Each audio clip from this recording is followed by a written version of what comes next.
Hello, and welcome to another episode of basically any topic D&D.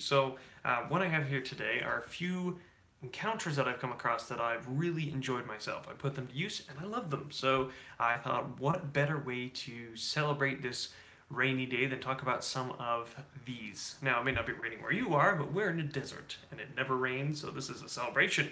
It's an occasion and a half. I live at the edge of the Mojave and it is hot. Did you know that I can wear a short sleeve outside in the winter? Most of the time. So anyway, right now I'm sitting in my office and I was just thinking, what can our live be about today? And when I thought about what I was planning for my group, I was planning some encounters today and I was like, oh, I got it. I'll talk about some encounters that I love to do that worked. Now, I've done lots of encounters on the side of the road, and if you're unfamiliar with that, it's when in D&D, when you're traveling from one place to another, there's got to be something in the middle that makes the story interesting, right? Well, encounters are such. They are put in by us as DMs to mess with you or reward you or do something fun. Most of the time we put them on like a D20 list and we roll and see what happens. And if good things happen, then you'll know. If bad things happen, you'll get shanked. And the good news is that you never know. It's unprepared, which is good because it can create a whole story arc that you hadn't planned as a DM, which makes it more interesting in the first place. So yeah, let's get going. So one of my favorites was there was this. Okay, let's say it was snowing really hard. So say your players are traveling in an area that snows a lot, and maybe in a campaign that involves civil war or some kind of war going on, and maybe they're not involved, but they're in between. In this case, they were in between, but they were hired as like mercenaries. So this other group of mercenaries shows up, encounter, and they are experts. They are better in every way than the players that are going along this road. And they know that because they start telling them their prowess and what they've done and how they've totally wiped out like brigades of elves in this case. And my players were pretty astonished because they're like, well, how did you take out this whole brigade of elves? There's only like 7 of you. And they started to notice little details with perception that they moved quicker than usual, that it was nighttime, and they didn't find out that they were vampires, but they were, and eventually they did when they had to fight them.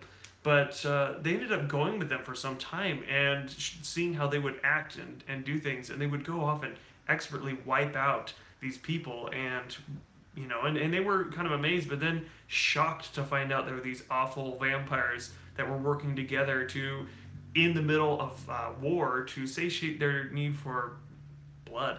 So they used the war as a cover. And so the players found this out, and it was kind of like this plot. And I didn't make it big at first, but it ended up being bigger because that's D&D. You can create an encounter that means nothing, and all of a sudden it's one of the biggest things that there is. And so that was one encounter that I really loved, and you can do whatever you want with it. A book that I would reference it to, it's called 12. Hold on, I'll get it. So this book, I read this a while ago, and I think it's like a 4-part series. This is where I got the idea from. It's called 12. It's by Jasper Kent. If you want to know vampires, this is a good one. This is a very good one. So I kind of used the premise of these 12 vampires into 6 because there weren't that many of my players and they would have died. So that's one of my first ones that I absolutely loved. Now, most of my encounters are horror themed because I feel like if you can make your players afraid, as a DM, you've done something right. How do you make them afraid? Fear the unknown. One of my other encounters that I really loved was based off The Thing. Hang on to your hats because The Thing is one of the most terrifying. Ugh. I mean, if you read, even just read it, watch the movies, whatever, it's awful, but it makes for great storytelling. So, picture this. Simple town along the road. It's not very big. I'd say it's the size of a village, maybe 70 people in all. And they go there, and it's a nice little festival, and everything's all hunky-dory. It's nighttime when they arrive, or evening, what have you, and they meet very nice people. First one they meet is a very nice person that leads him to town, maybe a halfling, shows him his shop, says, yeah, come on in, come buy some stuff, whatever. And then he tells them about the festival, which is a festival that's for, the light god, or some kind of god that's... Now, you have to put it this way.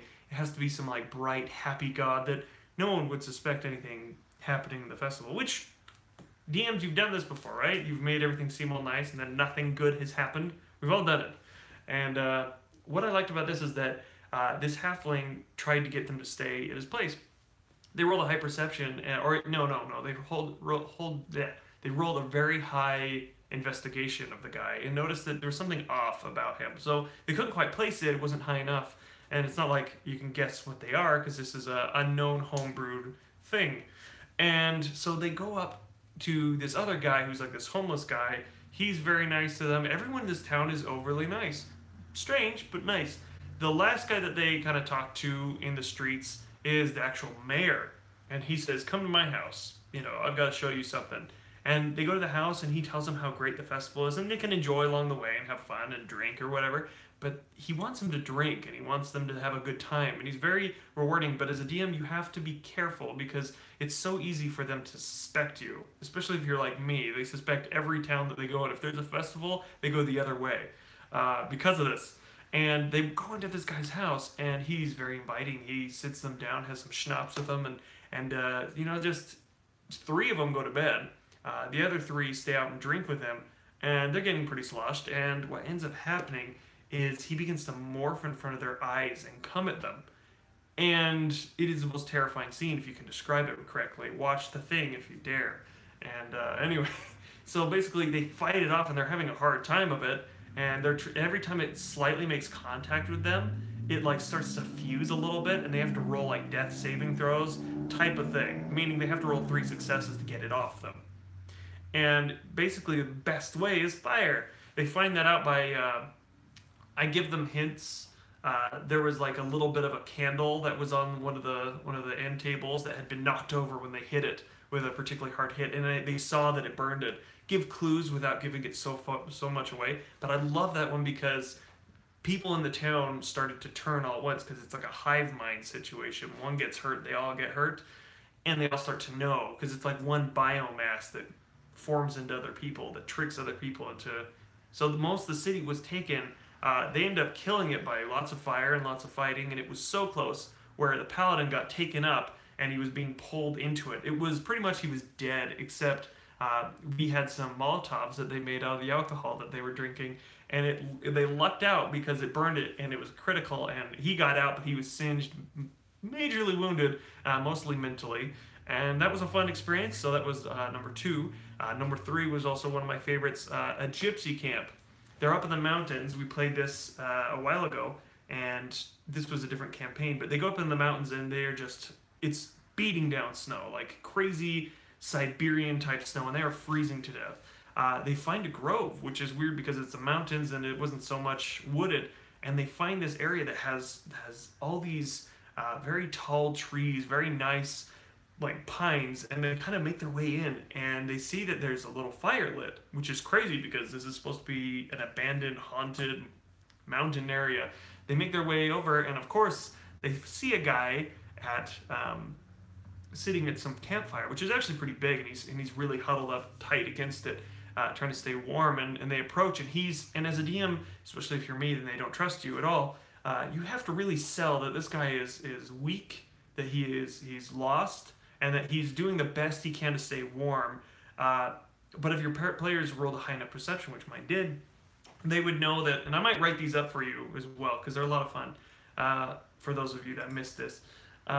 Anyway, he goes up and one of my players goes up and rolls a very high investigation on this campsite, and another one rolled a perception. They noticed that there were multiple bags and there was only one guy, and so they questioned him about it, and 3 people came out, and there were 2 daughters and a son, and they came out and they were gypsies, right? So they're kind of like, oh, we're being careful, we're on the road, we're traveling. One of them says they're a bard and they like to tell stories. But as they start to go through the night, a few of my players, not trusting me, camp away from the fire, which they had to roll for, protection against the cold and constitution rolls. But it was nice because I led them in, especially one of the characters who they had to roll for this as well, if they were being kind of charmed by this guy. And I'm not saying, I was leading them on to believe that he's a charming guy, Of course, none of my people are, and they're all evil. But anyway, so he takes him in, he gives him, his homemade alcohol. They're all having a good time eating, and a few of them are dancing. And there are 3 that, again, didn't want anything to do with it, went away and camped. One of them was my wife's character, but then they go back to the camp. They see that one of them's been dancing for hours with this girl, and I mean dancing, like hardcore dancing all night, like jumping around, doing all sorts of crazy leaps. He was just dancing, having a great time, but he wouldn't stop. And there was some kind of spell that was over them, and I basically described it as kind of homebrew type characters, like vampires, but more of a like soul sucking type characters. I'm sure there's something out there. Anyway, I like to homebrew my own because then they don't know what's going to hit them. I use stats from monsters, but I still homebrew because then none of them are going to look ahead. Anyway, they end up getting attacked by them. They start like draining them of their essence, and the guys that were fighting had disadvantage on a lot of their throws because they were exhausted, and they didn't actually know this until I told them, "Oh yeah, you're exhaustion level 2. You're in trouble." I'm like, what? So, you know, it's good to kind of throw things at them that aren't so much like the Thing or vampires, but something that's debilitating until they can find a healer. All right, another thing. So I was talking about kind of the horror genre or aspect to it. I really enjoy. By the way, pipe in if at all if you have any that you really liked. I'll read them so everyone can get to know them. Anyway, there was one that I like to do in particular when they're in some like underdark area, or in an area that's particularly creepy, or in an area that's totally fine. I will the person who's staying up, because there's always someone that stays watch. You know, it'd be stupid not to have someone stay watch up all night. And when they're up, I have them roll maybe like a d6, and depending on what they roll, I have some kind of reaction to it. So, say for instance, they're sitting there and the fire's crackling, and they're sitting up. They will hear someone running, footsteps moving closer, closer behind them, like really fast, like maybe 10 feet away from you. So it's like jostling. They turn around and no one's there. I keep doing this throughout the night, rolling a d6 and having different things happen, like whispering for a second that says, "You need to get out," and then just little things that make their little skin start to crawl up there. Just a feeling of just like this uneasiness that they shouldn't be there. And maybe they'll wake up their friends. Maybe someone else will take watch. Maybe they're going crazy, and maybe they all get up and start searching, but they find nothing. And this keeps happening for like days. It's kind of like I figured it is a hitchhiking ghost. So someone that's maybe not bad or totally going to attack them, but something that makes them uneasy, because then the traveling doesn't become this drudgery of just, you moved another 7 miles on horseback today and it was insane and now you're exhausted. It gives you something to look out for. It makes your players kind of think what's going to happen next. Maybe you can add some entity that's hunting them, like a specter or a revenant. But that's what I like to do, something interesting there. And my last one that I can think of at the moment is when they're falling asleep. Now, I like to. One time I did this and it didn't turn out well, but I did this like sleep scenario. So they fell asleep, right? They woke up the next day and began to go on a little trek. They were walking, they found a village. The village was full of these demon-type creatures, and they started killing them, right? Because that's what adventurers do. They go and take people out. My hair is being crazy. Anyway, they start killing a bunch of creatures, right? They wipe out this town, and they freed the town. Good for them. They wake up, and they are in the exact same spot as the night before. As if that day never happened. Now they go on their trek as if nothing happened. Very deja vu, mind you. They start walking, same things like happening. Talk about how certain birds will make a knock 3 times and just kind of mention it in passing as if you're describing it the first day. And then the next day when it happens again, it really messes with them because they're like, wait, was that the same bird as before? Would I know that? And then you just look at them with this nodding DM smile that you get when you're just catching them on this little string. But you bring them into this world. And then they go to that same village, and that village has been wiped out. And then the question they're going to be asking themselves is, did we see someone do that in our dreams, or was that us? Now, whether you decide as a DM to let the paladins and these people have this very like disturbing, did we kill these people in a dream where we possessed, or did we see a group of people that are similar to us attack them? Maybe they have doppelgangers. Maybe there's something else. The good thing about D&D, and you can take these, feel free to use them, but it's so fun to let the stories unfold the way they are. And if you don't know what you're going to do as a DM and you want to get a group together, take one of these ideas and let them do stuff and then just go from there. Because you don't necessarily have to have a campaign. You don't necessarily have to have a story. If you have a world that you can put them in, a city nearby with some random quests, trust me, the story itself will find you, even if it's just an encounter. Anyway, I hope you enjoyed this live today. Feel free to comment below what your favorite experience was, whether you were a part of it, or someone did it for you, or something you did yourselves. Yes, right? It's good, because you never know what they're going to do with it, and it's so much fun.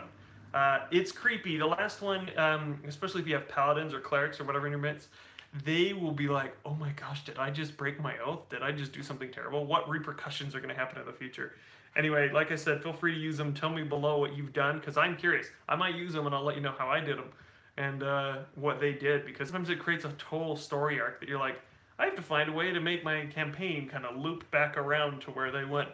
So anyway, thank you so much for watching, and may your rolls always be natural ones. There are going to be, when I say natural ones, I want like natural 20s, not ones.